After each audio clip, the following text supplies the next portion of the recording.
Tapi memang di depan istri Pak, ada orang yang hebat. Mati kutu kita semua di depan istri. Apa kata istri saya? Hei Ustadz, di luar kau boleh singa panggung, tapi di rumah kau Hello Kitty. Jangan ketawa, saya serius ini. Dia pikir gampang jadi suami. Coba lihat itu, kasihan. Kadang-kala bawa Grab, motor, di jalan kempes bannya, dia tidak telepon kamu itu. Kenapa? Cukup saya yang menderita, tidak perlu istri saya tahu. Itu di dunia, di akhirat lagi dicari tuh suaminya. Kalau ibunya masuk neraka, ada 4 laki-laki yang melindungi. Sebelum diperiksa amalnya istri, sebelum diperiksa amalnya ini istri, ada 4 laki-laki yang tanggung ibu-ibu nih. 1, bapakmu. 2, saudara laki-lakimu. 3, suamimu. 4, anak laki-lakimu. Kami laki-laki tidak ada yang tanggung. Makanya jangan suka ngomel.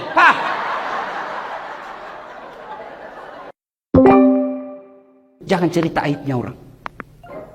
Ayuhibbu ahadukum, sukakah kamu memakan bangkai sesama manusia? Dan ghibah inilah yang memutuskan tali persaudaraan kita. Tidak ada orang senang dicerita. Ibu-ibu kan biasa kumpul. Kalau suamimu tenang, sopan, bicaranya halus, rajin ibadah, baik, hati-hati. Hati-hati. Kenapa? Layangan putus.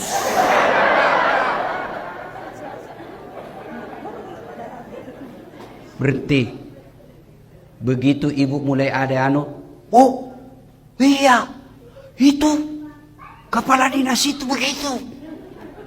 Kau tahu sinetron tadi malam, jelek betul sifatnya.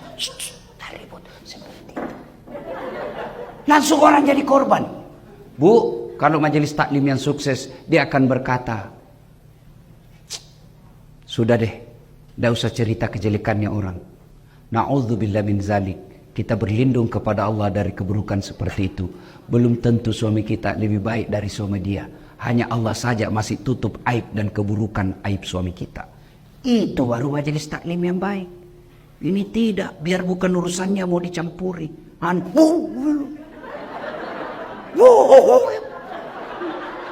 Ketawa kau karena kau bayangkan dirimu semua. Bu, yang suka ikut campur urusannya orang, itu nanti takdirnya hidupnya seperti tauge. Tahu tauge? Coba lihat tauge. Suka ikut campur tuh? Gado-gado ada. Tahu isi ada. Pecel ada. Soto ada. Karena dia suka ikut campur, Allah takdirkan bengkok. Maka kalau ada di kantor ini, di majelis taklim kumpul, gosip, teriaki. Pagi-pagi toge nih Satu, yang bisa memutuskan tali persaudaraan kita, ghibah. Dan itulah yang Nabi katakan, sittatu asya'in tuhbitul amal. Ada 6 sifat yang menghancurkan amalmu. 1 diantaranya, al-istighalu bi'uyubil khalqi, toge. Berhenti cerita kejelekan orang. Yang kedua, penyebab putusnya persaudaraan apa? Sangka buruk. Lewat. Kayak tidak kenal aja.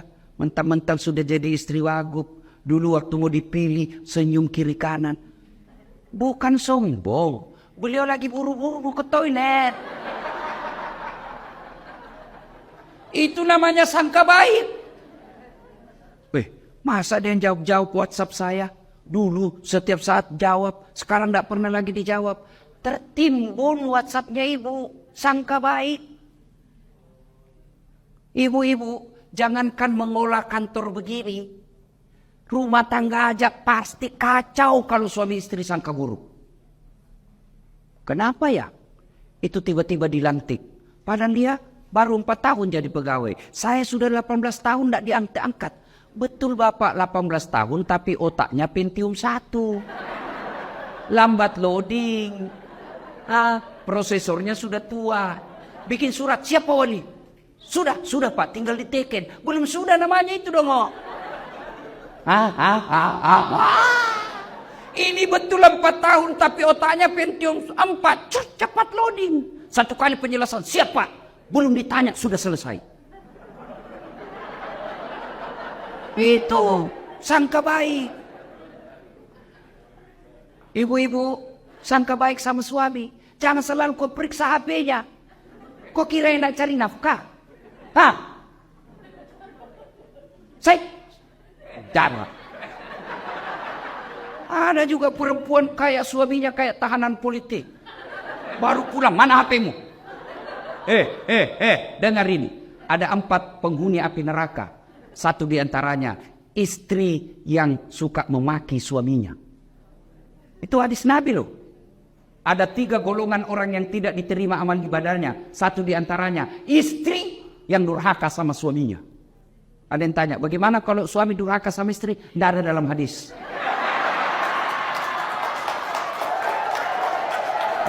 Coba lihat kelakuannya nih ibu-ibu. Ustadznya aja ada berkomplain. Bu. Kira kapan jadi suami, Bu? Coba lihat suami kita. Di kantor dimaki-maki sama wali kotanya. Siap. Di warung kopi dikejar tagihan. Sampai lagi di rumah dimaki-maki lagi sama istrinya. Goblok, kenapa kau tidak lawan? Apa mau dilawan? Nah, dia wali kota. Jangan ketawa, saya serius ini. Dia pikir enak jadi suami. Bu. Bu. Itu suami, Bu. Ibu ditanggung dunia sampai akhirat. Ibu pikir suami tidak malu kalau ibu pukulan lebaran tidak punya baju baru, tidak pakai cincin. Malu kami sebagai suami. Malu harga diri kami sebagai suami. Istri tahun lalu itu juga baju lebarannya. Pulang kampung masih ini, malu kita sebagai suami, Bu. Ibu pernah tidak malu kalau suamimu tidak pakai baju baru? Tidak pernah. Jangan ketawa, saya serius ini. Dia pikir kapan jadi suami. Coba lihat itu kasihan. Kadangkala bawa Grab, motor, di jalan kempes bannya. Dia tidak telepon kamu itu. Kenapa? Cukup saya yang menderita. Tidak perlu istri saya tahu. Itu di dunia. Di akhirat lagi dicari tuh suaminya. Kalau ibunya masuk neraka, ada 4 laki-laki yang melindungi. Sebelum diperiksa amalnya istri, sebelum diperiksa amalnya ini istri, ada 4 laki-laki yang tanggung ibu-ibu nih. 1, bapakmu. 2, saudara laki-lakimu. 3, suamimu. 4, anak laki-lakimu. Kami laki-laki tidak ada yang tanggung. Makanya jangan suka ngomel.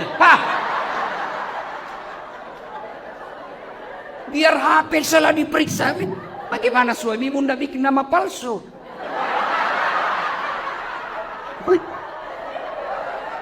Kalau saya begitu, Bu. Saya, Bu, semenjak saya viral ini, ada cinta-cinta monyet saya dulu di kampung.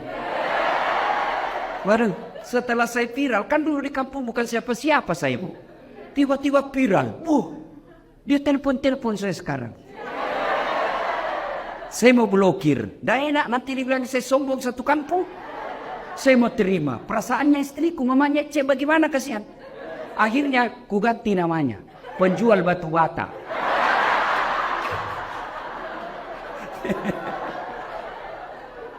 Suatu ketika saya lagi nonton sepak bola. Tiba-tiba bunyi telepon.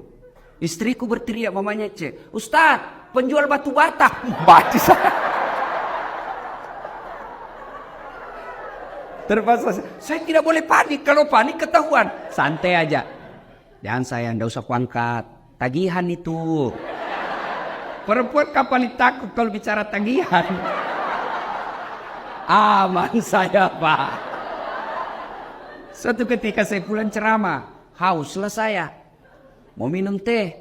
Sayangku minum teh. Saya lagi ajar anak ngaji. Si Ece lagi ajar ngaji. Oke, saya bikinlah. Mana gula? Dia bilang ada di situ. Di toples ada semua namanya ditulis. Saya ambillah tulis toples gula. Saya ambil. Begitu saya minum, kenapa asin? Saya pergi lihat, isinya garam. Saya pergi komplain sama istriku, ini kok tulis gula baru isinya garam. Dia bilang HP-mu juga, lain kau tulis lain isinya.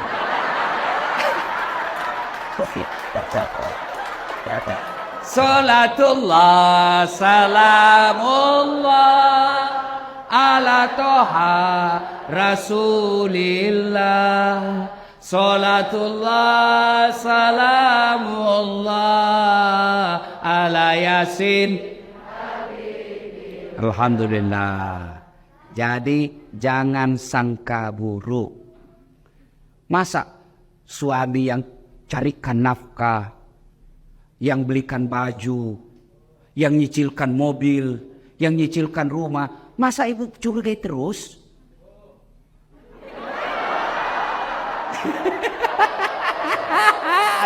I love you full. Tenang Pak, saya bela kau hari ini. Karena kau takut sama suami istrimu ini. Ini. Tapi memang di depan istri Pak, ada orang yang hebat. Mati kutu kita semua di depan istri. Apa kata istri saya? Hei Ustadz, di luar kau boleh singa panggung, tapi di rumah kau Hello Kitty.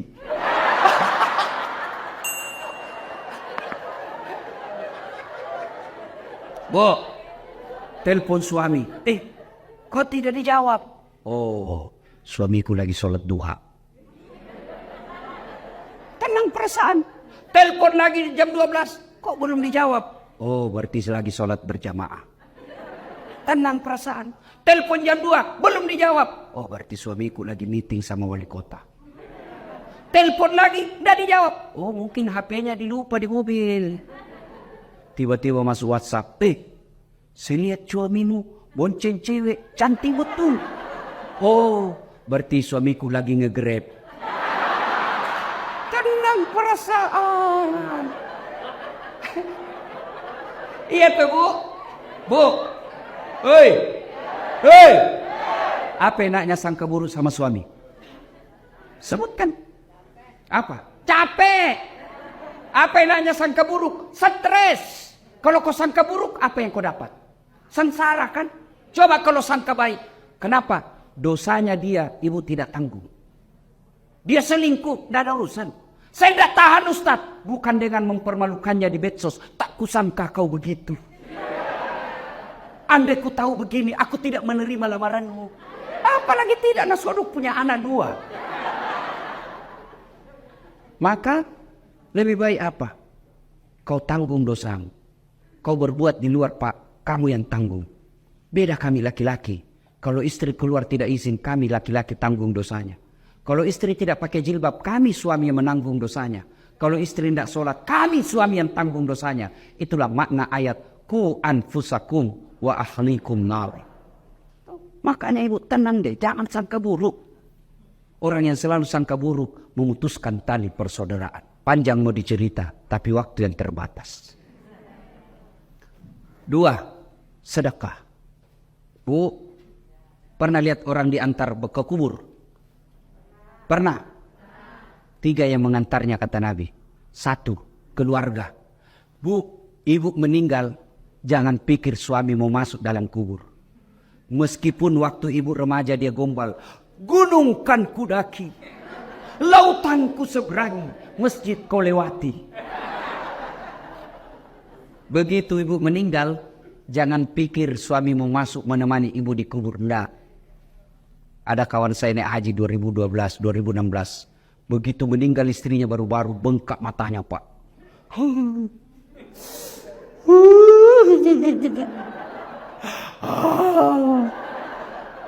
Saya bilang hebat betul ini Bapak. Biasanya kalau laki-laki meninggal istrinya sih menangis, tapi tidak sampai ngau-ngau. Sabar Pak, separuh jiwaku hilang Ustaz. Rasanya tidak bisa kulanjutkan hidupku. Sabar Pak, innalillahi. Belum setengah tahun Bu. Saya pergi jogging, tahu kan lapangan Karebosi di Makassar. Saya lagi jogging, ketemu saya sama itu teman saya.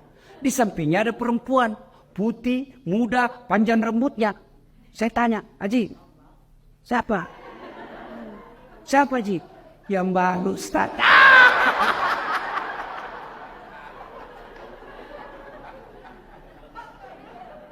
Yang kedua mengantar ibu ketika meninggal. Apa ibu? Harta. Harta pun kembali. Seluruh mobil keluar, motor keluar. Begitu masuk ibu, jangan pikir ada harta masuk dalam kecuali kain kafan. Parfum. Hilang Hugo Boss. Hilang semua kita punya BlackBerry apakah parfum-parfum yang mewah itu. Ah? BlackBerry bu? Apa? Pokoknya itulah yang saya maksud.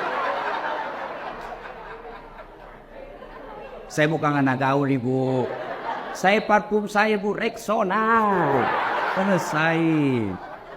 Kayak ibu-ibu sekarang ini dibodoh-bodohi sama mode. Sabunnya aja 3 macam. Lain lagu wajunya. Sabun wajah, lain labung ketek, lain labung ini. Kasih setengah mati suami cari uang. Saya sabun colek. Selesai.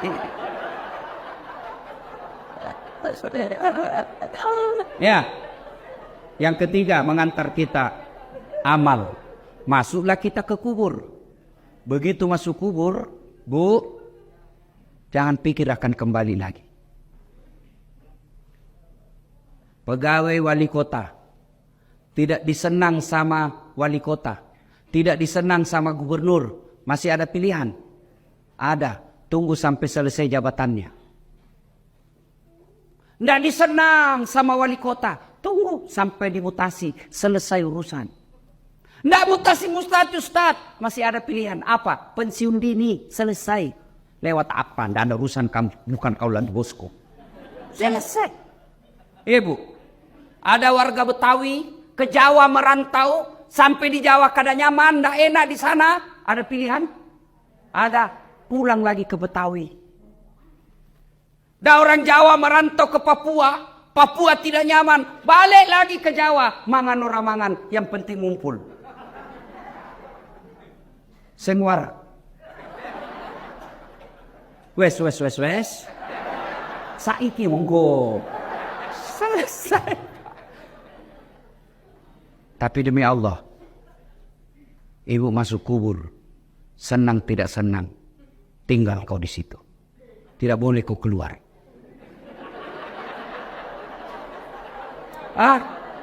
Ternyata sudah masuk kubur. Tidak nyaman, keluar dulu deh.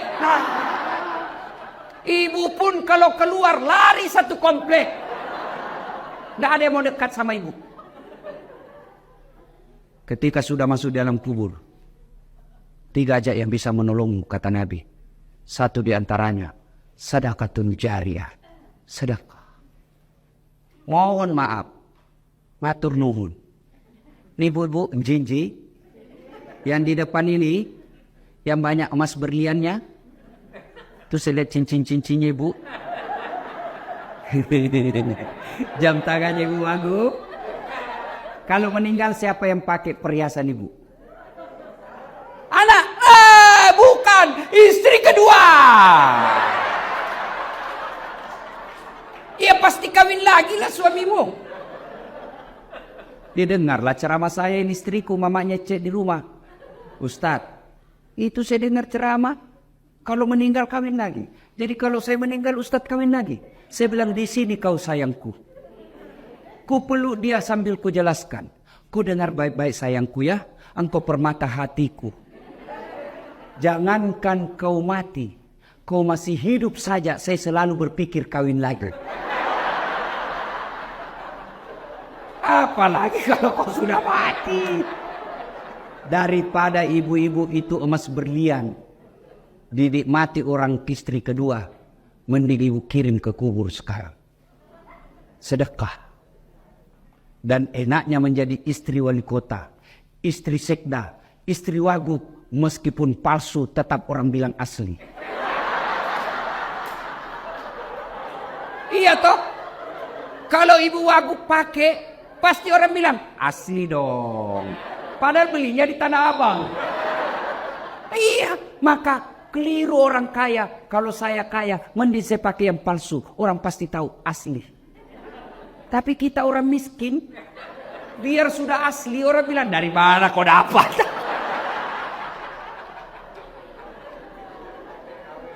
Ibu, Oi, ibu suami mulai lain-lain. Mulai ibu curiga. Kenapa ya ini suami saya? Selama ini tidak pernah pakai parfum. Setiap mau keluar sekarang cari parfum. Kalau tidak ada parfum dia cari pengharum ruangan. Itu 50% ibu wajib curigai. Kenapa ya? Setiap terima SMS selalu masuk toilet. 70% itu ada masalah. Daripada ibu curhat di medsos. Cerita ke tetangga. Cerita ke majelis taklim. Cerita ke ibu PKK. Mereka demi Allah tidak mampu menyelesaikan masalah. Lebih curhat kepada Allah. Doa namanya dalam sholat hajat. Ibu menangis di hadapan Allah. Tapi saya tidak tahu baca doanya Ustaz. Doa bukan membaca. Doa bukan menghafal. Doa itu curhat. Bahasa Arab bukan. Bahasa Belanda boleh. Bahasa Betawi silakan. Bahasa Inggris kalau kau tahu. Bahkan boleh pakai bahasa isyarat.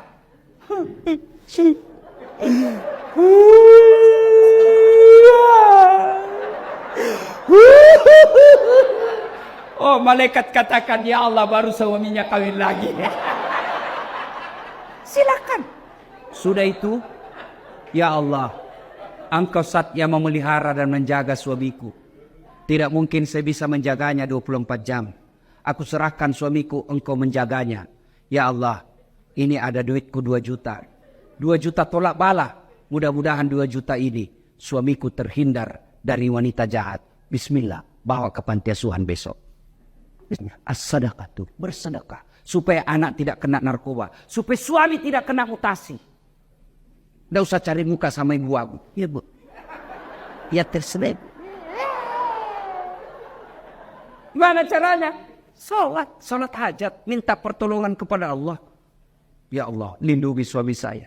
Ini 1 juta. Tolak bala. Supaya suamiku tidak terkena musibah mutasi. Ya Allah, ini 2 juta. Supaya istri suamiku terhindar dari wanita jahat.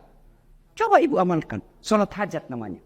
Saya tidak tahu niatnya Ustaz. Masa ibu tidak tahu niat? Niat itu begitu ibu wudu. Saya mau sholat hajat. Itulah niat. Tidak harus diucapkan. Mau ucapkan. Sholli sunnatal hajjati. Raka'ataini lillahi ta'ala. Allahu Akbar. Tidak hafal bahasa Arab. Bahasa Indonesia. Saya niat sholat hajat. 2 rakaat sunnah hukumnya bagi saya lillahi ta'ala. Allahu Akbar. Itu pun tidak hafal. Berdiri tegak menghadap kiblat Tuhan. Sholat hajat ya. Allahu Akbar. Salatullah, salamullah, ala toha rasulillah. Salatullah, salamullah, ala yasin. Allahu Akbar. Ayo salat, sedekah. Jangan terlalu pelit. Bapak-bapak ini yang ada di depan saya. Supaya bapak tidak kena musibah mutasi, sedekah. Percaya ibu, tidak ada orang bangkrut gara-gara rajin sedekah. Tidak ada orang yang senang orang pelit. Ibu saya tanya, senang wali kota yang pelit atau dermawan? Senang ibu wagub yang pelit atau dermawan? Senang tetangga yang pelit atau dermawan? Senang yang mantu dermawan atau pelit? Tidak ada orang suka orang pelit. Bahkan orang pelit sekalipun tidak senang sama orang pelit. Jangan kau ke rumahnya, pelit dia. Padahal dia juga pelit. Begitu jeleknya itu sifat pelit. Tolong carikan saya di Jakarta Selatan ini yang bangkrut dan sengsara gara-gara rajin sedekah. Tak ada. Ada 10 golongan sahabat Nabi yang dijamin pasti masuk surga. Nabi keluar dari bibir beliau 10 sahabatku yang pasti dijamin masuk surga. Dari 10 itu 7 diantaranya adalah mereka pengusaha yang dermawan. Sedekahlah. Ustaz, kita mau sedekah tapi kan kita miskin. Sedekah tidak harus banyak. Sedekahnya seorang ibu cleaning service. 5 bungkus nasi bungkus. Jauh lebih mulia daripada 100 bungkus kepala dinas. Kenapa? Kalau 5 bungkus dari cleaning service murni duitnya 100% dia sedekahkan. Tapi kepala dinas duitnya pendor. Ayo sedekah. Ibu bapak yang saya muliakan. Pada akhirnya Tujuan puasa membentuk ukhuwah dan melahirkan insan-insan yang dermawan. Mudah-mudahan kita hadir di tempat ini. Kalau ada yang selalu terlanjur memutuskan silaturahmi gara-gara pilpres, baikkanlah. Karena Pak Prabowo dan Pak Jokowi sekarang sudah satu paket. Berhentilah bermusuhan cebong kampret. Tidak ada gunanya untuk kalian. Yang kedua, kalau ada rezeki Allah berikan, sedekahkanlah supaya Allah tambah 700 kali lipat. Demikian, mudah-mudahan ada manfaat. Lebih dan kurangnya mohon dimaafkan. Ibu Wagub tadi berpantun, saya pun mau berpantun. Burung cendrawasih di atas batu. Terima kasih dan thank you. Assalamualaikum warahmatullahi wabarakatuh.